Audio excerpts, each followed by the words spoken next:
2025년 10월 19일 성령 강림절 후 19번째 주일 주일날 예배를 다 같이 드리시겠습니다. 묵도하시겠습니다.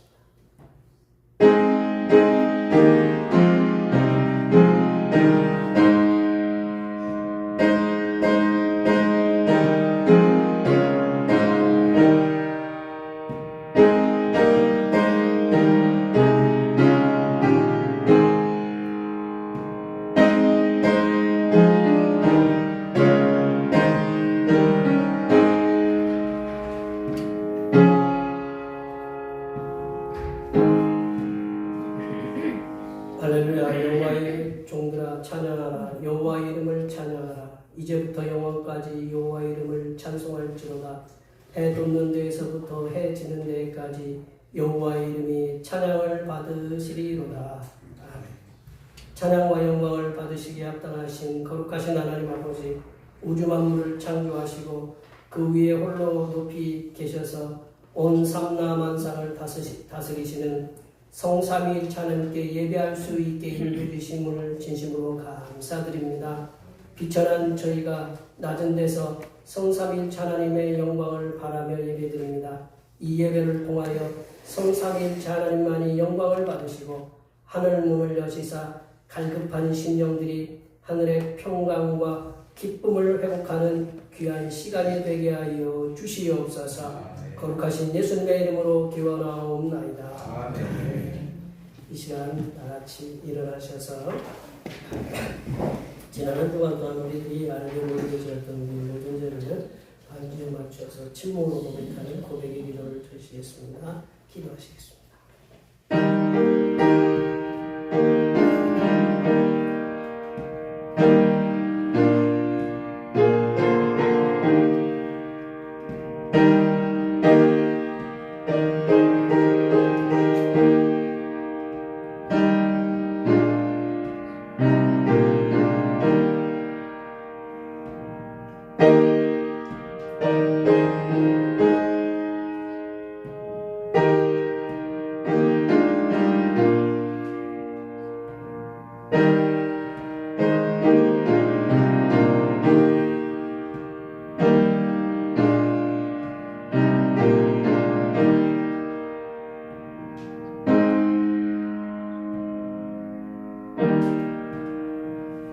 우리 하나님께서는 진심으로 죄를 고백하는 사람들에게 그 죄를 용서하기로 약속하셨습니다. 여호와께서 말씀하시되 오라 우리가 서로 변론하자. 너희의 죄가 주홍 같을지라도 눈과 같이 이어질 것이요 진홍같이 붉을지라도 양털같이 희게 되리라. 이 말씀에 의하여 우리의 죄가 용서받았음을 확신합니다. 우리 찬송 5장 하시겠습니다. 찬송 5장입니다.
교동문 64번 시편 148편입니다.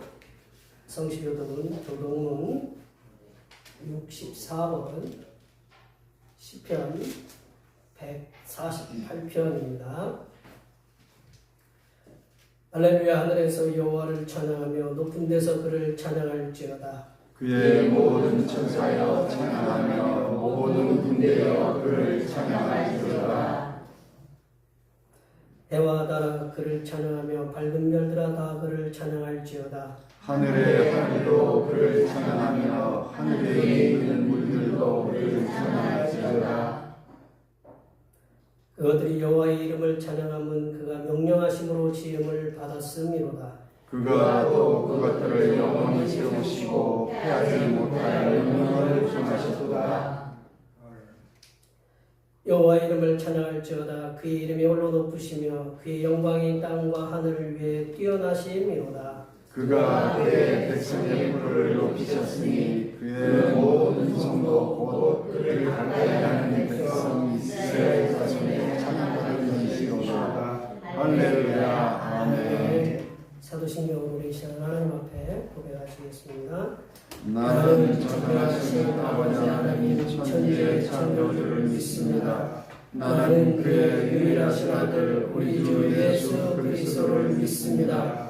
그는 성령으로 잉태되어 동정녀 마리아에서 나시고 본디오 빌라도에게 고난을 받아 십자가에 못 박혀 죽으시고 장사된 지 사흘 만에 죽은 자 가운데서 다시 살아나셨으며 하늘에 오르시어 전능하신 아버지 하나님 우편에 앉아 계시다가 거기로부터 살아있는 자와 죽은 자를 심판하러 오시리라. 나는 성령을 믿으며 거룩한 공의와 성령의 교제와 죄를 용서받는 것과 몸의 부활과 영생을 믿습니다. 아멘. 다 같이 앉으셔서 찬송 31장 하시겠습니다. 찬송 31장입니다.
영광 주께 또다시 오시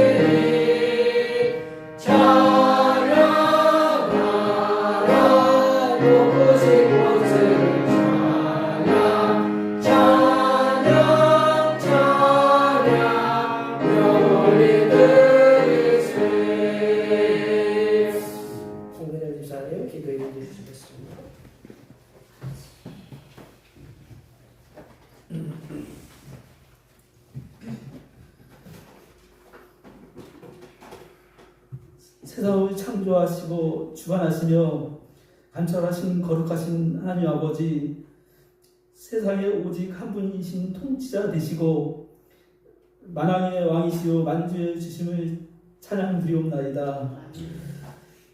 죄로 말미암아 죽을 수밖에 없던 저희들을 찾아오셔서 하나님의 자녀로 불러주시고 영생의 이로 이끌어주심을 감사드리옵니다. 하나님 아버지의 사랑과 은혜 가운데 살면서도 저희들 늘 세상 가운데서 말씀대로 순종하지 못하고 하나님 아버지 뜻 가운데 잘 살지 못하며 살았습니다. 부족하고 어리석으며 죄의 유혹에 너무 약하여 늘 넘어지고 실족하는 저희들입니다. 항상 우리에게 풍성한 것을 주시는 하나님 아버지를 믿음으로 바라보며 오직 하나님께 소망을 두며 믿음의 선한 싸움을 싸워 승리하게 하여 주시옵소서. 이 시간 예배 가운데 임재하여 주셔서 하나님 아버지의 사랑과 은혜를 삼하며 찾아온 성도들에게 은혜를 주시옵소서. 지병 중에 있는 성도분들, 경제 문제로 고민하는 성도분들, 또 그 밖에 여러 어려움으로 고난하는 성도분들 살펴주시고 붙들어 주시옵소서. 사탄의 유혹과 시험 중에 있는 우리 성도분들에게도 세임과 용기를 주시옵소서.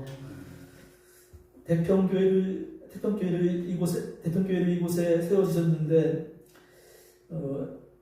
하나님 아버지의 사랑과 지혜의 말씀을 열심으로 증거하게 하여 주시고 많은 신령들이 하나님 아버지의 사랑을 깨닫게 하시고 지혜의 말씀으로 인도되게 하여 새 생명으로 구원받아 살게 하여 주시옵소서.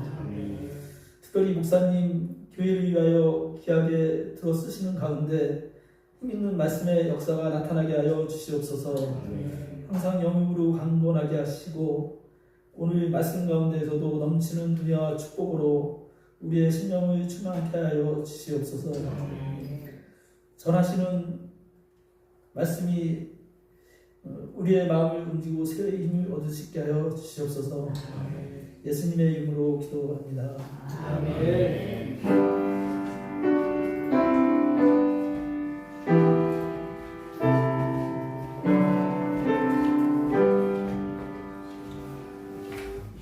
주님께서 가르쳐주신 기도 하시겠습니다. 하늘에 계신 우리의 아버지, 아버지의 이름을 거룩하게 하시며 아버지의 나라가 오게 하시며 아버지의 뜻이 하늘에서와 같이 이 땅에서도 이루어지게 하소서. 오늘 우리에게 일용할 양식을 주시고 우리가 우리에게 잘못한 사람을 용서하여 준 것 같이 우리 죄를 용서하여 주시고 우리를 시험에 빠지지 않게 하시고 악에서 구하소서. 나라와 권능과 영광이 영원히 아버지의 것입니다. 아멘. 오늘 우리에게 주신 하나님의 말씀은 신약성경 디모데전서입니다. 디모데전서 6장 6절에서 19절 말씀까지입니다. 신약성경 341쪽에 있습니다. 성령 강림절 후 19번째 주일 주일날 예배해 주신 하나님의 말씀은 신약성경 디모데전서 6장 6절에서 19절 말씀까지입니다. 한 절씩 교독하시겠습니다. 그러나 자족하는 마음이 있으면 경건은 큰 이익이 되느니라. 우리가 세상에 아무것도 가지고 온 것이 없으니 또한 아무것도 가지고 가지 못하리니 우리가 먹을 것과 입을 것이 있은즉 족한 줄로 알 것이니라. 부활이라 하는 자들은 시험과 불문과 여러 가지 어리석고 외로운 욕심에 떨어지나니 곧 사람으로 파멸과 멸망에 빠지게 하는 것이라. 돈을 사랑함이 일만하게 뿌리가 되나니 이것을 탐내는 자들은 미혹을 받아 믿음에서 떠나 많은 근심으로서 자기를 찔러도다. 오직 너 하나님의 사랑아 이것들을 피하고 의와 경건과 믿음과 사랑과 인내와 오늘을 따르며 믿음의 선한 싸움을 싸우라. 영생을 취하라. 이를 위하여 내가 부르심을 받았고 많은 증인 앞에서 선한 증언을 하였도다. 만물을 살게 하신 하나님 아빠 우리요 빌라도를 향하여 선한 증언을 하신 그리스도 예수 앞에서 내가 너를 명하니 우리 주 예수 그리스도께서 나타나실 때까지 흠도 없고 책망받을 것도 없이 이 명령을 지키라. 기약에 이르면 하나님의 그의 나타나심을 보이시리니 하나님은 복되시고 위대하신 주권자시며 만왕의 왕이시며 만주의 주시오. 오직 그에게만 죽지 아니함이 있고 가까이 가지 못할 빛에 거하시고 어떤 사람도 보지 못하였고 또 볼 수 없는 이시니 그에게 존귀와 영원한 권능을 돌릴지어다. 아멘. 우리가 주의 구원을 전하여 마음을 높이지 말고 정함이 없는 증언에 소망을 두지 말고 오직 우리에게 모든 것을 우리 주사 위대하신 하나님께 드리며 선을 행하고 선한 사업을 많이 하고 나눠주기를 좋아하며 너그러운 자가 되게 하라. 이것이 장래에 자기를 위하여 좋은 것을 쌓아 참된 생명을 취하는 것이니라. 아멘. 오늘은 성령 강림 전후 19번째 주제입니다. 우리가 집사님께서 기도하셨던 것처럼 우리가 직면하고 있는 여러 가지 고난들을 믿음으로 승리할 수 있도록 도우시는 우리 성사님 찬양님께 항상 감사하시기 바랍니다. 매주일 찬양이 된 우리 권사님과 여러분의 도움의 손길로 오후 1시에 드립니다. 30일 날 우리 효성교회에서 서울로회와 충주로회 직거래 장터가 있고요. 11월 1일 안양제일교회 선교 있는 거 기억해 주시고 제가 온누리교회 세미나에 21일부터 23일까지 합니다. 그래서 이번 주 수요일에는 쉬도록 하겠습니다. 영농조합 연합 추수 감사 예배가 다음 주 주일날 10시 30분에 총회 농촌 선교센터에 있습니다. 그 동네 이름이 구말리예요. 구말리. 전국에 구말리 교회가 여러 개 있다고 해요. 구말리 쳐가지고 구말리 교회 뭐 저쪽 딴 데로 가시면 거기가 진짜 구말리가 되는 거예요. 우리 엄정면에 농촌 선교센터에 우리가 10시 반에 예배가 있습니다.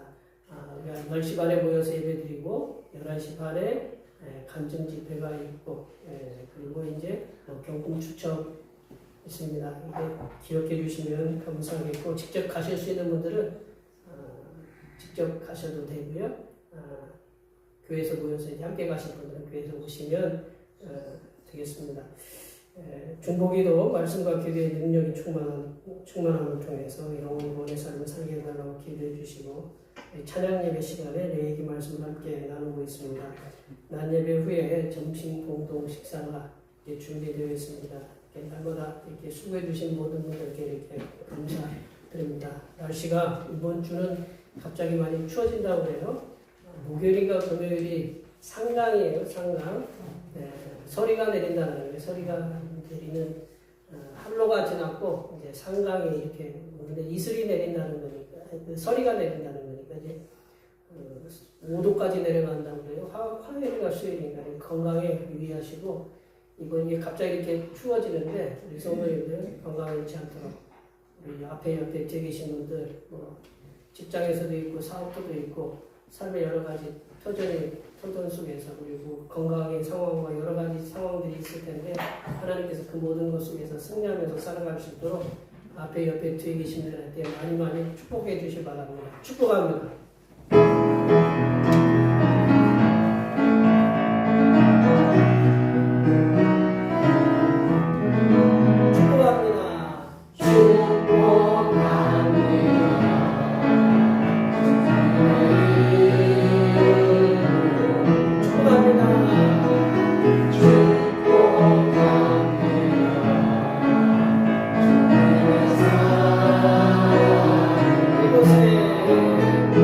이곳에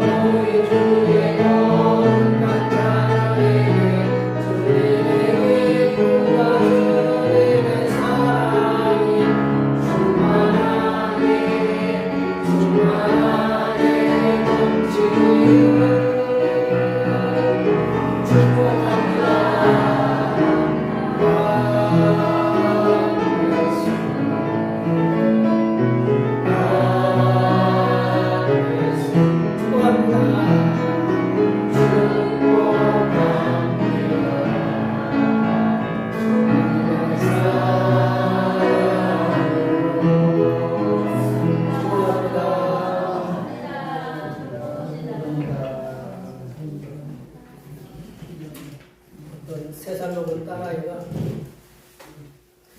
일하고 있는 아빠한테 3살인가 4살이냐고 딸아이가 아빠한테 전화를 해서 요즘 핸드폰이 좋으니까 아니 엄마가 전화 시켜줬겠죠. 전화를 했더니 아빠를 불러요. 그럼 아빠하고 부르겠죠, 그죠? 딸아이가 아빠한테 전화했으니 근데 말이 없어요. 그러면 아빠가 뭐라고 하겠어요? 왜? 그렇게 물어보겠죠. 예. 또 아빠 해가지고 또 대답이 없어요. 한 3번을 그렇게 아빠하고 불러 대답이 없다가 예, 이제 궁금하잖아요. 이 딸이 아빠 수고한다고 아빠 사랑한다고 그런 얘기 하려고 이제 그런 기대를 했겠죠, 그죠? 뭐라고 얘기했냐면 아빠 못생겼어.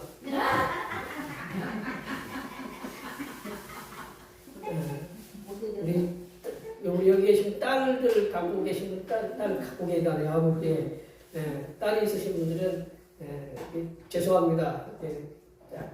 제가 딸이 있어가지고 그러는데 딸들 갖고 계신 분들은 딸에 대한 효도를 갖다가 어렸을 때 한 50%를 다 받잖아요, 그죠? 아기 때.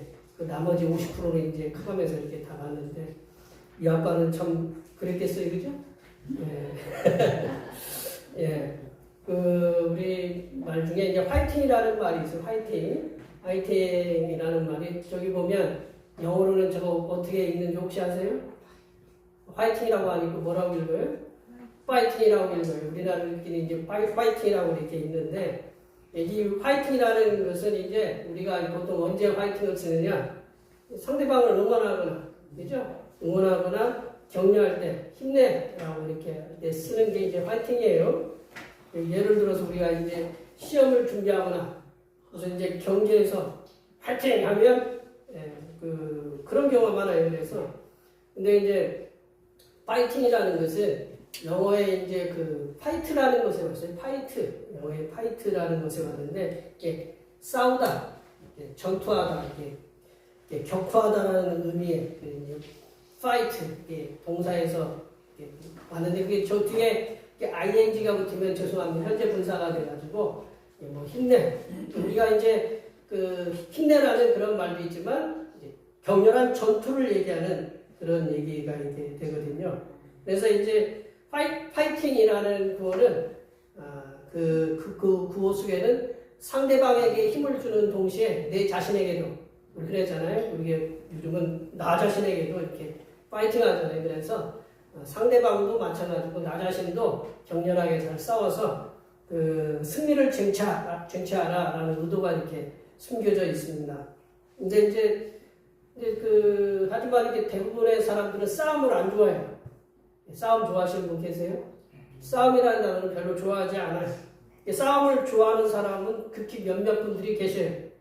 요즘은 이제 예전에는 이제 권투 해가지고 뭐 이렇게 내기도 하고 배팅도 하고 이제 그런 요즘은 뭐 그걸 UFC라고 해가지고 우리 그 글러브 안 끼고 그냥 여기다 그냥 끼고 그냥 하는 그 싸움이 있거든요. 안 보시니까 잘 모르시죠? 그런 싸움 굉장히 많은 배팅을 걸고 이렇게 내기를 하고 이렇게 하는 경우가 있는데 그 외에는 이렇게 싸움을 좋아하지 않아요. 과거 로마 시대에는요 원형 경기장에 지금 콜로세움 같은 로마의 콜로세움 같은 데 보고 그리고 이 로마인들이 가는 곳에 저희들도 이제 터키에도 갔다 오고 이렇게 이스라엘도 갔다 오면 원형 경기장을 만들어놔요. 원형 경기장을 만들어놔서 거기서 이제 하는 게 뭐냐면 뭐 이렇게 전차 시합도 하고 무슨 뭐 여러 가지 시합들을 하지만 그 검투사 글래디에이터라는 옛날 영화 러셀 크로우가 출연한 그 글래디에이터라는 그 검투사가 나와서 상대방과 이제 무기를 들고 싸워요. 싸우면 거기서 목숨을 걸고 싸워요. 왜냐하면 거기서 지면 어떻게 돼요? 내가 죽어요. 그러한 격투에서 진다는 것은 바로 이제 죽음을 의미하는 것이거든요. 옛날에는 원형 경기장에서 사도 바울은 로마 사람이면서 로마 원형 경기장에서 일어나고 있는 일들을 잘 알고 있었던 그러한 사도예요. 그럼에도 불구하고 오늘 본문에 보면 사도 바울은 오늘 본문의 말씀을 통해서 제자이면서 영적인 아들 디모데에게 싸우라고 이렇게 명령을 해요. 싸우라고. 싸움을 이렇게 행하라고 이렇게 명령을 해요. 근데 이제 디모데가 싸워야 할 그 싸움은 다른 사람을 해치기 위한 싸움이 아니라 믿음의 선한 싸움을 싸우라고 그렇게 명령하고 있어요. 사도 바울은 그 디모데에게, 제자 디모데에게, 영적 아들 디모데에게 믿음의 선한 싸움을 싸우라, 그리고 영생을 취하라고 이렇게 명령하고 있습니다. 12절 말씀을 한번 읽어볼까요? 12절 말씀입니다. 믿음의 선한 싸움을 싸우라, 영생을 취하라. 이를 위하여 내가 부르심을 받았고 많은 증인 앞에서 선한 증언을 하였도다. 사도 바울은 제자 아들 디모데에게 믿음의 선한 싸움을 싸우라 라고 이렇게 명령을 하고 있어요. 여기서 싸움이라는 건 뭐냐? 싸움이라는 건 뭐냐면 헬라어로 이제 아곤이라는 그런 말인데, 이게 격렬한 의미가 이제 여러 가지 의미가 있는데, 격렬한 전쟁에서의 격렬한 전투를 의미하기도 하지만, 올림픽에서의 경주, 레이스라고 하죠. 우리 뭐 차로 이렇게 F1이라고 하나요? 차로 이렇게 달리는 걸, 빠르게 달리는 걸 F1이라고 하는, 이게 레이스 펼친다고 하잖아요. 그 레이스, 경주를 의미해요. 때로 이제 어떤 분들은 컨테스트라고 이렇게 그 의미도 이렇게 부여하고 있습니다. 이 사도 바울은 아마도 이제 이 디모데에게 선한 싸움을 싸우라고 이렇게 명령한 것은 격렬한 전투의 의미를 하는 것보다는 믿음의 선한 경주를 하라고 명령한 것으로 보는 것이 이렇게 우리가 합당하다라고 볼 수 있어요. 그래서 이제 싸움이라는 단어가, 싸움이라는 이 아곤이라는 단어가 히브리서 12장 1절에 보면 거기에 이제 소망장이거든요. 11장이 믿음장이고 12장이 소망장이고 13장이 사랑장인데, 12장에 이제 처음 시작하는 서두에 뭐라고 하냐면 그 경주라는 단어를 써요. 경주. 이 아곤이라는 단어가 경주라는 단어고, 싸움이라는 단어가 경주라고 이렇게 번역이 되어 있어요. 그건 뭐냐면 믿음의 경주를 의미를 하거든요. 사도 바울이 디모데에게 믿음의 선한 싸움을 싸워서 영생을 취하라고 이렇게 명령을 하고 있는데, 하나님의 사람들이 믿음의 선한 싸움을 싸워야 하는 것들이 뭐가 있나?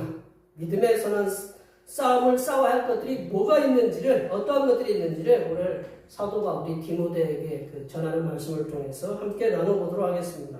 첫 번째로 싸워야 될 게 뭐냐면 자족하는 마음으로 물질의 욕심을 물리치는 싸움을 싸우라는 겁니다. 자족하는 마음으로 물질의 욕심을 물리치는 싸움을 싸우라고 하십니다. 이거에서 승리하신 분들이 몇 분 계세요? 물질의 욕심과 싸워서. 근데 싸우라고 이렇게 우리에게, 디모데에게 명령을 하고 있다는 거죠. 6절 말씀을 한번 읽어보겠습니다. 6절입니다.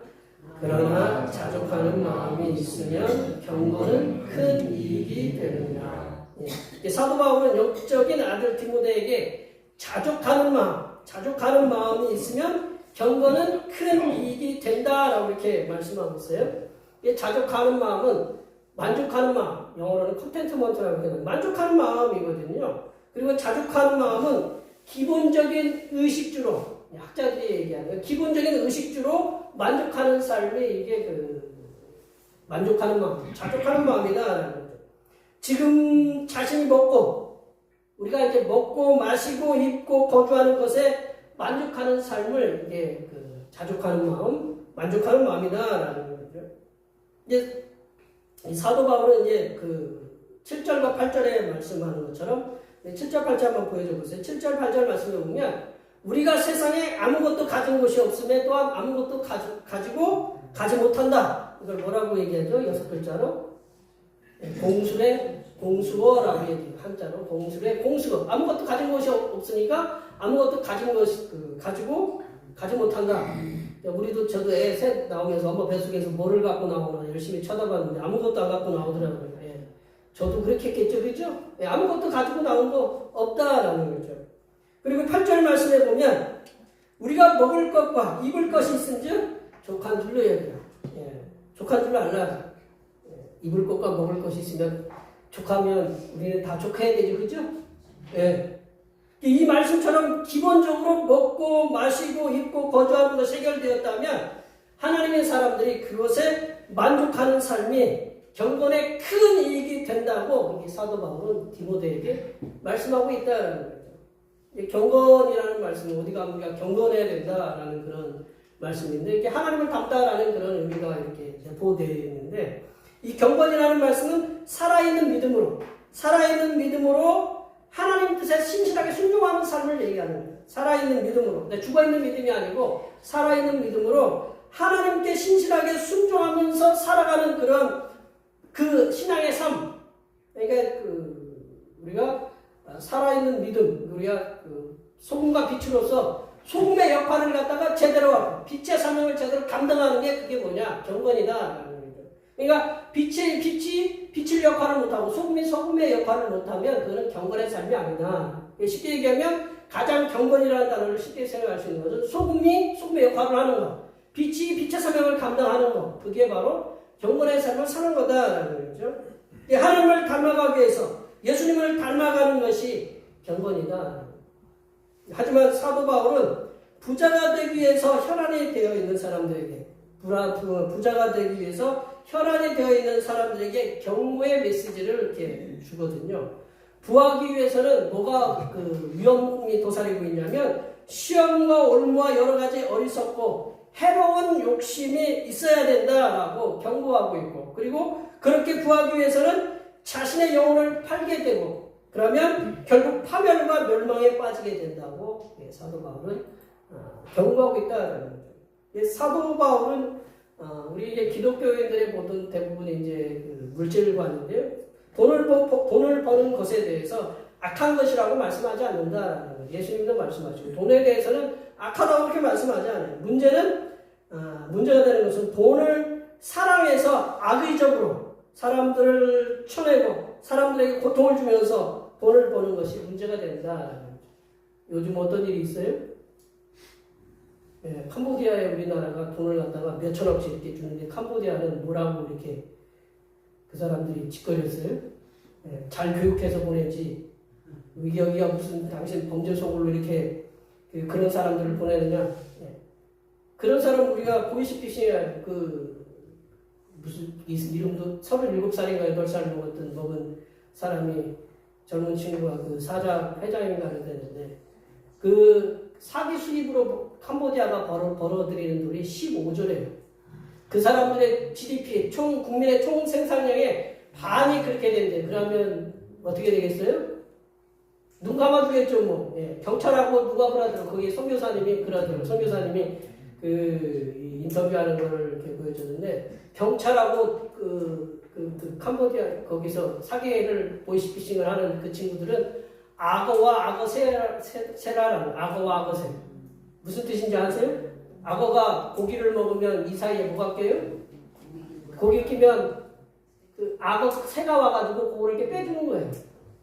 우리 이쑤시개 빼듯이 이렇게 빼주는 거예요. 그러니까 신고하는 거는 그냥 아무 소용없다라는 거예요. 그렇게 죽어나가야 그게 이제 수면 위로 이렇게 떠오르는 거지. 얼마나 고통을 받고 있는지 보셨죠? 영상으로 거기에. 그 고통에 그런 식으로 돈을 사랑해서 이렇게 버는 거. 겉으로는 선한 것처럼 하지만 그 이면에는 수많은 사람들이 고통을 당하고 있다라는 거죠. 이렇게 돈을 사랑하면 모든 악의 뿌리가 되기 때문에 믿는 사람들 중에 돈을 사랑해서 믿음을 버린 자들도 있다라고 사도 바울은 그 당시 2000년 전에 디모데에게 그렇게 경고의 메시지를 하고 있다. 그 말씀이 지금도 하나도 변한 게 없잖아요. 그러면서 사도 바울은 돈에 대한 욕심을 버리면서 자족하는 마음으로 살아가는 삶. 그것이 경건의 큰 이익이 되는데 어떻게 하면 자족하는 마음으로 우리가 살 수 있느냐? 자족하는 마음으로 우리가 살아갈 수 있는 방법이 뭐냐? 그것이 뭐냐면 재물에는 소망을 두지 말라라는 거예요. 재물에는 소망을 두지 말고 하나님께 소망을 둘 것을 말씀하고 있다. 재물에 우리가 자족하는 마음을 가지고 살아가려면 재물에 소망을 두지 말고 하나님께 소망을 두면서 살아가는 것을 경건의 큰 이익이 되고 이게 자족하는 삶으로 살아갈 수 있는 방법이다. 우리 17절 말씀을 읽어볼까요? 17절 말씀입니다. 내가 이 세대에서 거한 자들을 위하여 마음을 높이지 말고 정함이 없는 재물에 소망을 두지 말고 오직 우리에게 모든 것을 위주사 누리게 하시는 하나님께 두며. 그러니까 재물에 소망을 두지 말고 하나님께 소망을 두며 살아가라라는 거죠. 그러니까 이 말씀이 뭐냐면 온 우주에서 가장 큰 부자가 누구냐? 하나님이시다. 하나님이시다. 이 전 세계에 뭐 무슨 어느 사우디인가 어느 나라에 그 사람들은 뭐 보통 기본이 뭐 쉽게 얘기하면 백화점이 이렇게 마음에 든다거나 백화점을 통째로 사는 별로 심각하게 백화점을 통째로 몇천억이 되는 백화점을 통째로 사는 사람들의 저번에 한번 예수님의 그 어떤 누가 그림을 그리는 유명한 레오나르도 다빈치 그분이 그리면 그 지금의 15세기인가 16세기 분인데 그 수학자이면서 화가인데 모나리자라는 거 혹시 아세요? 조용필 선생님의 모나리자 말고 그 노래의 배경이 되었던 그 이름이 모나리자라는 그 그림을 그린 분인데요. 그리고 성만찬 그렸던 그분인데 그분의 그렸던 그림이 어느 게 이렇게 누구 식당에 자기 어떤 분집에 그냥 이렇게 액자처럼 걸렸는데 그것이 몇천억?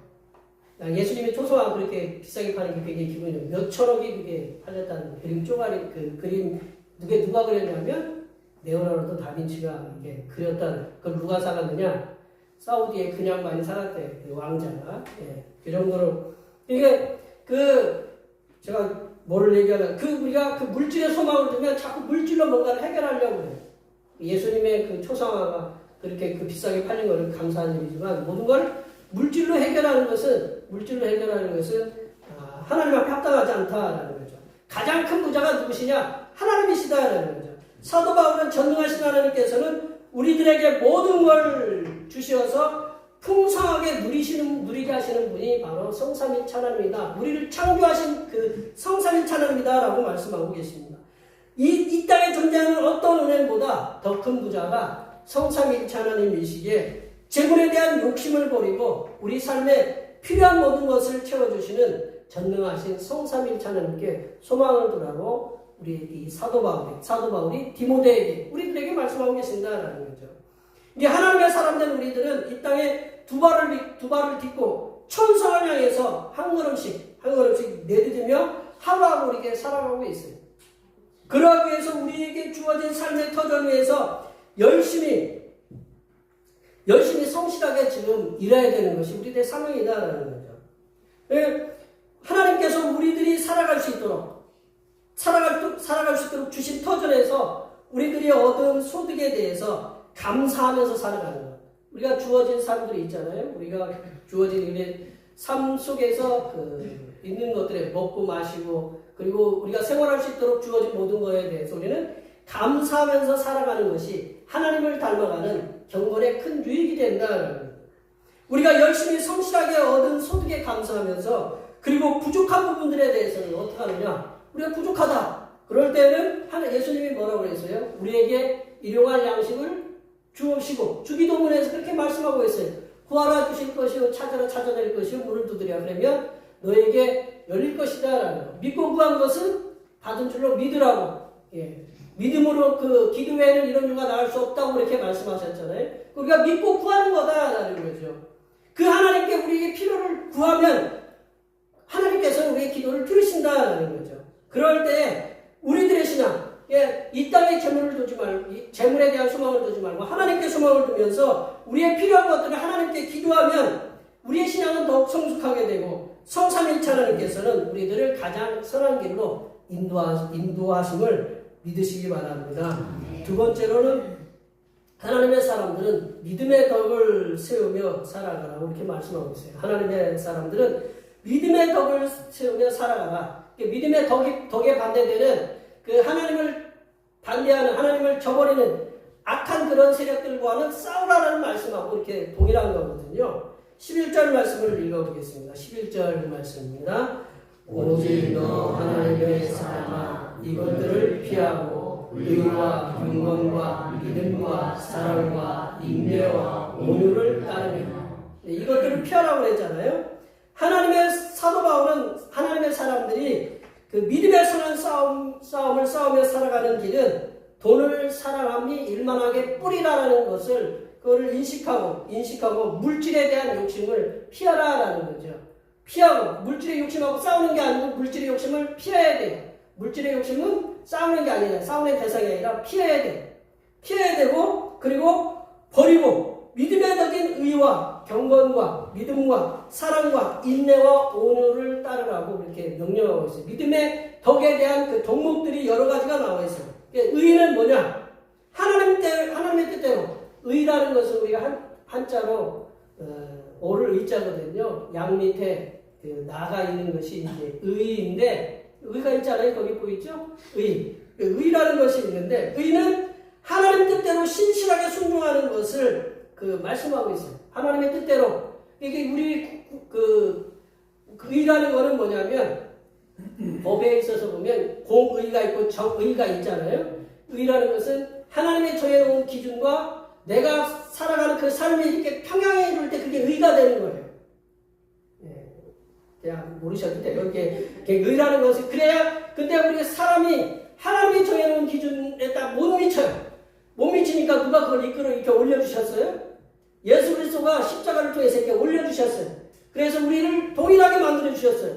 그러니까 하나님은 예수님을 믿고 있는 사람들에게는 하나님이 요구하는 의와 우리가 예수님 때문에 얻은 공로로 얻은 의가 동일하기 때문에 우리는 하나님 나라에 들어갈 수 있는 거예요. 그게 이제 의거든요. 이걸 의라고 그래요. 그래서 의는 우리가 하나님의 뜻대로 살아가려고 무단히 이렇게 노력해야 된다는 거죠. 하나님 뜻대로 신실하게 순종하는 사람들을 뭐라고 하냐면 의인이라고 하잖아요. 의인, 하나님의 뜻대로 순종하는 사람들을 의인이라고 해요. 그래서 의와 의인의 삶은 누구의 주제가 되었냐면 마틴 루터의 종교개혁이 주제가 됐어요. 다음 주가 이제 종교개혁 기념주일인데 마틴 루터의 종교개혁의 주제가 된 게 뭐냐면 의거든요. 그 의는 믿음으로 살아야 된다. 그 믿음은 예수 그리스도께서 우리를 위해서 십자가에 돌아가심을 믿는 믿음이거든요. 내 공로가 아니고. 이게 믿음이니까 이게 동일하게 이렇게 된다는 거죠. 그래서 경건은 앞서 말씀드렸듯이 경건은 뭐냐? 살아있는 믿음으로 하나님 뜻에 신실하게 순종하면서 살아가는 그런 신앙의 삶을 그것이 바로 경건이다라는 거죠. 그래서 의롭게 살아가는 삶 그게 바로 그 사람이 경건한 사람이고 경건한 믿음을 가진 사람이 의인이다. 그게 의인과 경건은 이렇게 동일하게 동일선상에서 간다라는 거죠. 이게 사도 바울은 하나님의 사람들이 믿음의 선한 싸움을 싸기 위해서 의와 경건 위에 하나님 성삼일체 하나님께 확신하는 그런 믿음 그리고 아가페적이고 헌신적인 그런 사랑 그리고 오래 참음으로 기다리는 인내 그리고 예수님의 온유하심을 닮아가기를 원했다라는 거죠. 여러 가지 덕목들을 얘기했는데 기억나는 거 별로 없으시죠? 의와 경건과 사랑과 믿음과 온유 그런 이 여러 가지 것들을 우리가 실천하면서 살아가야 된다는 거죠. 우리가 많이 보는 SNS에서 어떤 외국학자가 우리나라의 민족성에 대해서 말씀하는 것을 듣고 제가 참 공감을 했습니다.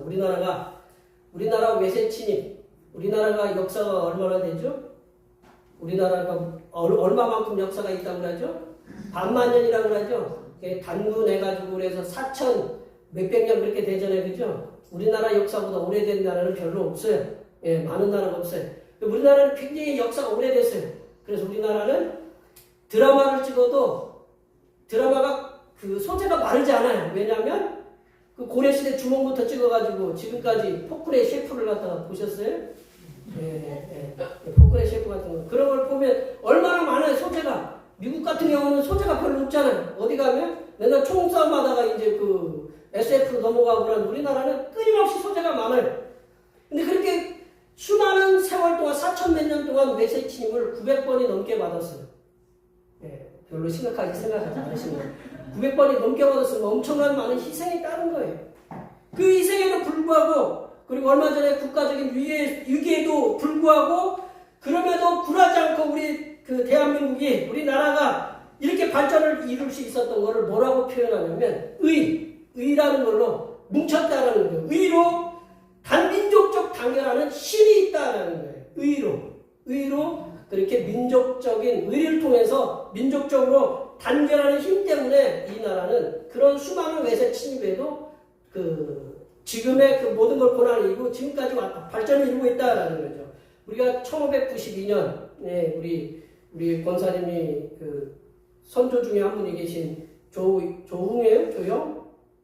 조영 장군께서도 여기서도 이렇게 임진왜란 때 피를 흘려 싸우셨는데 우리 집이 수많은 우리 임금이라는 작자는 버리고 백성을 버리고 도망갔는데 나라를 지킨 사람이 누구냐?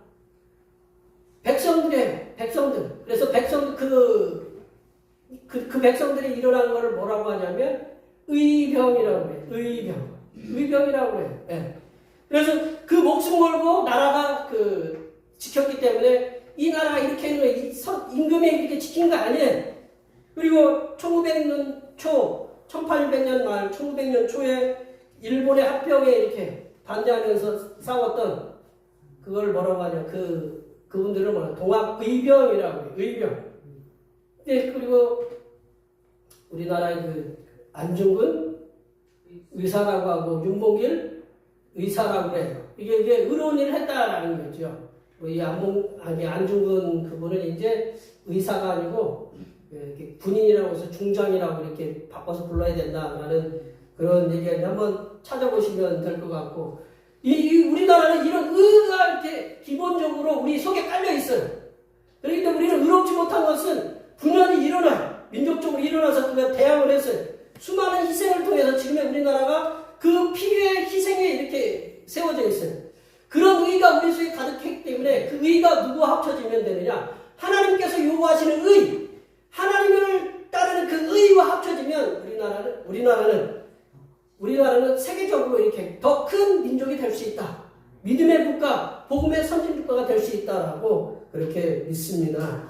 세 번째로 보시면 하나님의 사람들은 선한 사업과 나눔에 힘쓰라고 말씀합니다. 하나님의 사람들은 선한 사업과 나눔에 힘쓰라. 그러니까 내 자신이 축적하지 말라라는 거죠. 물질의 욕심을 갖고 계속 축적하지 말고 이거를 선한 사업에 힘쓰고 나누는 일에 힘쓰라라는 거죠. 18절 말씀을 함께 보십니다. 18절 말씀입니다. 선을 행하고 선한 사업을 많이 하고 나누어 주기를 좋아하며 너그러운 자가 되게 하라. 이 사도 바울은 믿음의 선한 싸움을 싸우기 위해서 어떤 일을 행하는 게 중요한가? 하나님의 사람들은 모든 악의 뿌리인 돈을 사랑함을 피하고, 그리고 하나님께서 보시기에 기쁘신 선을 행하라. 그리고 선한 사업을 많이 하라고 이렇게 말씀하고 있습니다. 또한 물질이 없는 자들과 함께 물질을 나눠 쓰는 삶, 물질을 쌓아두지 말고 그 물질을 계속적으로 이렇게 나눠주는 그런 삶에 힘써서 그런 너그러운 관대한 사람이 되라고 이렇게 권면하고 있다. 이제 하나님께서 하나님의 사람들에게 선을 행하고 선한 사업을 많이 하라고 이렇게 말씀하셨는데, 선을 행하는 것, 선한 사업이 뭘까요? 선이라는 게 뭘까요? 착한 선자인데, 우리가 굉장히 애매모호하죠, 기준이. 이게 제가 성경을 통해서 하나님께서 말씀하시는 선이 뭔가 한번 우리가 명확하게 선을 그어서 우리가 대답하기는 쉽지는 않은 거지만, 저는 이렇게 생각하거든요. 선하다라는 말씀은 내가 행한 일로 인해서 다른 사람을 평안하게 하고 기쁨을 주고 또 공평하다는 느낌을 받게 하고, 그게 굉장히 어렵거든요. 공평하다는 거. 특별히 어디 가서 잘 느낄 수 있냐면, 우리 권사님 댁에서는 식사를 갖다가 이렇게 뷔페식으로 하지만 어디는 차려주는 데가 있잖아요. 그죠? 차려주는데 이쪽에서는 6가지 반찬이 나왔는데 우리 이쪽에서는 7가지 반찬이 나왔어. 이쪽에서 보기에 이쪽은 지금 많아. 가면 얘기할까요? 안 할까요? 우리 이 반찬 없습니다. 얘기해요? 안 해요? 네, 하죠. 예. 이게 하기가 쉽지 않아요. 그러니까 우리가 모든 사람에게 공평하게 하기는 그렇게 해가는 것이 바로 그 선이다라는 거죠. 그리고 내가 어떤 일을 하면서 존중감을 받는다라는 느낌을, 그게 바로 선하게 한다라는 거거든요. 그리고 이것이 하나님께서 추구하시는 선한 것이고, 이러한 추구를 하면서 하는 사업이 선한 사업이다라는 거예요. 또한 하나님의 사람들은 선한 사업을 통해서 많은 이들과 자신이 가지고 있는 재물도 나누고 재능도 나누고 그런 일에 힘쓸 때 믿음의 선한 싸움을 싸우는 거다라고 사도 바울은 우리들에게 말씀해 주고 계신다. 말씀을 정리하면요, 하나님의 사람들은 사도 바울이 디모데에게 권면을 한 것처럼 믿음의 선한 싸움을 싸우도록 힘써야 된다.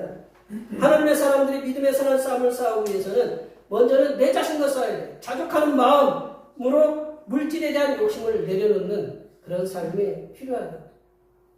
제일 어려운 싸움이지만 이게 내려놓는 싸움을 싸우도록 늘 우리가 자족하는 마음을 갖고 하나님 바라보고 그런 삶을 살도록 힘써야 된다. 그리고 믿음의 덕을 쌓아야 돼. 의와 경건과 사랑과 믿음과 인내와 온유를 통해서 믿음의 덕을 세우고 더 나아가서 하나님께서 기뻐하시는 선한 사업, 선한 일을 하고 나눔에 힘쓰는 그런 삶을 살아가는 것이 믿음의 선한 싸움을 싸우는 거다라는 거예요.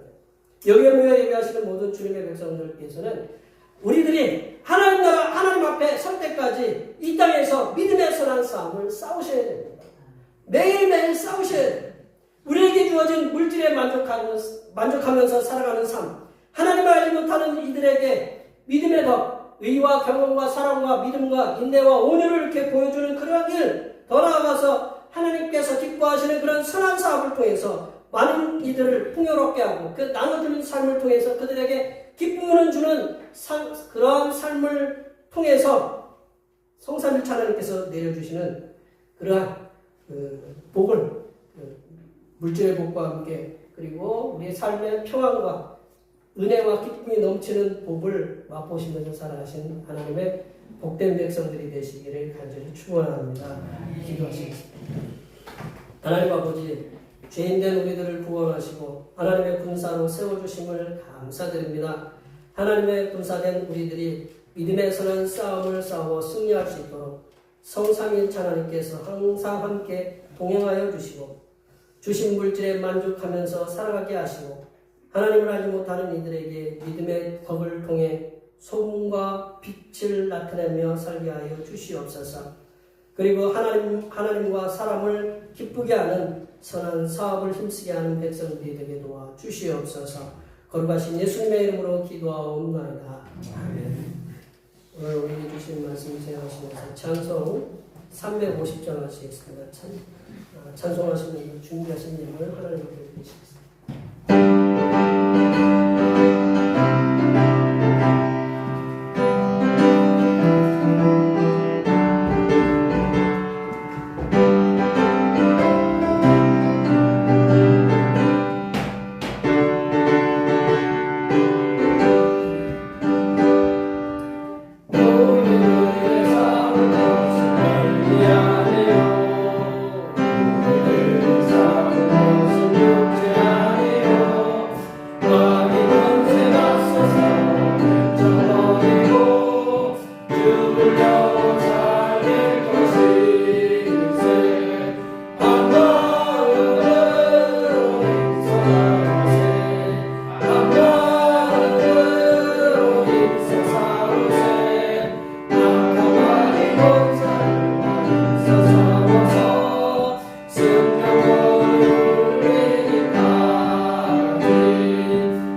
마음으로 힘쓰사오세 악한 마음이 불쌍하소서 승격보를 울리기까지.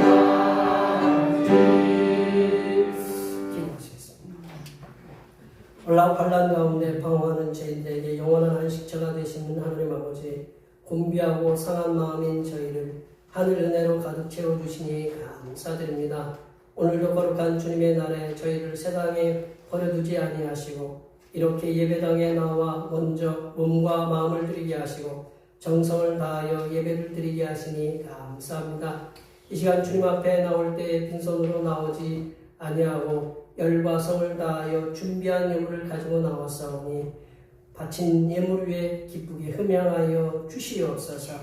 하나님 아버지, 육신이 연약하여 몸이 불편한 가운데서도 주님께서 허락해 주신 일터에서 일을 할 수 있도록 붙잡아 주신 사랑을 감사합니다.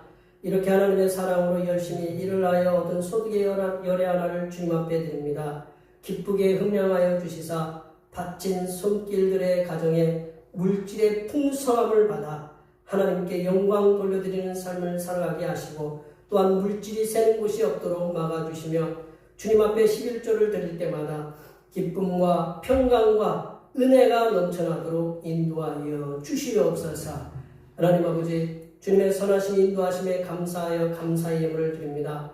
범사에 감사하는 마음을 담아 감사의 예물을 드립니다. 이렇게 여러 가지 모양으로 마음을 담아드린 감사의 예물이 함께 하시사 바친 손길들의 삶이 항상 평안하게 하시고 육신도 항상 강건한 은혜가 임하게 하여 주시사 하나님께서 맡겨주신 사명을 충성되이 감당하게 하여 주시옵소서. 하나님 아버지, 오늘도 한결같은 마음으로 주님 앞에 주일원금을 드립니다. 이 한 주간도 주님께서 선하게 베풀어 주시는 사랑하심과 은총 역사 가운데 복된 길로 인도하여 주시옵소서. 이 땅의 영혼 구원을 위해서 선교원금을 드립니다. 대평교회의 영혼을 구원으로 인도하는 역사가 이 지역을 넘어 세계로 확장되는 은혜가 있게 하시고 바친 손길들의 삶이 더 풍성하게 선교하는 은혜가 임하도록 물질의 복을 충만하게 부어 주시옵소서. 주님께서 이 땅에 보내주신 생일을 맞이하여 생일원금을 드립니다. 다가오는 명년의 생일까지도 건강하고 복되게 지켜 주시옵소서. 하나님 아버지, 주님의 몸된 교회를 위하여 헌신하고 봉사하는 손길들의 수고를 기억하여 주시사 하늘로부터 내려주신 은혜가 충만하게 임하게 도와 주시옵소서. 찬양 봉사로, 주방 봉사로, 헌금위원으로, 재정위원으로, 안내위원으로, 교회 청소로, 교회 남모르게 주님을 위하여 수고하는 여러 손길들 위해 이 땅에서 하나님께서 보여주시는 새로운 비전들을 보게 하시고 이 땅에서 바라고 소원하는 모든 기도의 제목들이 다음납받는 역사가 일어나게 하여 주시옵소서. 거룩하신 예수님의 이름으로 기도하옵나이다. 아멘.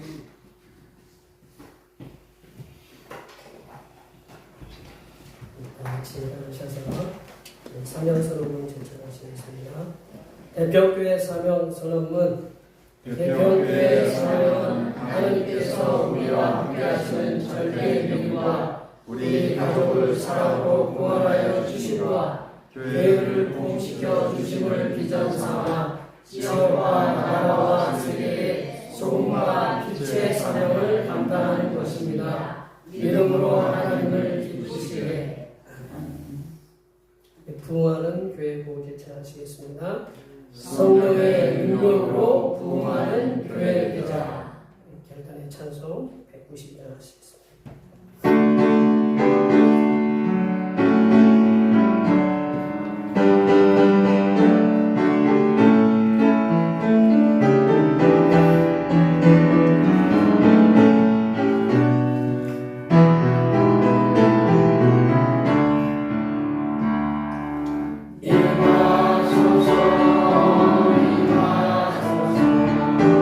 바람 같은 성령이여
하나님의 은혜와 믿음의 선한 싸움을 싸울 수 있도록 능력을 부어주시는 하나님 아버지의 무한하신 사랑하심과 믿음의 선한 싸움을 싸울 수 있도록 돕는 손길들을 보내시어 도우시는 부에서 성령 하나님의 교통하심과 교제하심과 위로 충만하게 하시니 믿음의 선한 싸움을 싸워 성삼일체 하나님께서 맡겨주신 사명을 성실하게 감당하며 살아가기로 다짐하는 여기 모인 모든 주님의 백성들 위해와 그들의 가정과 건강과 직장과 사업과 학업 위해와 올해의 모든 농사들과 모든 계획들 위해와 흩어져 있는 모든 자녀 손들 위해와 이 자리에 함께하지 못한 모든 대표교회 본속들 머리머리 위해와 백성들을 속여 캄보디아에서 수많은 희생자들을 낸 범죄 집단에게 대한민국 정부를 통한 하나님께서 강력하게 심판하여 주심과 태풍과 산불로 인하여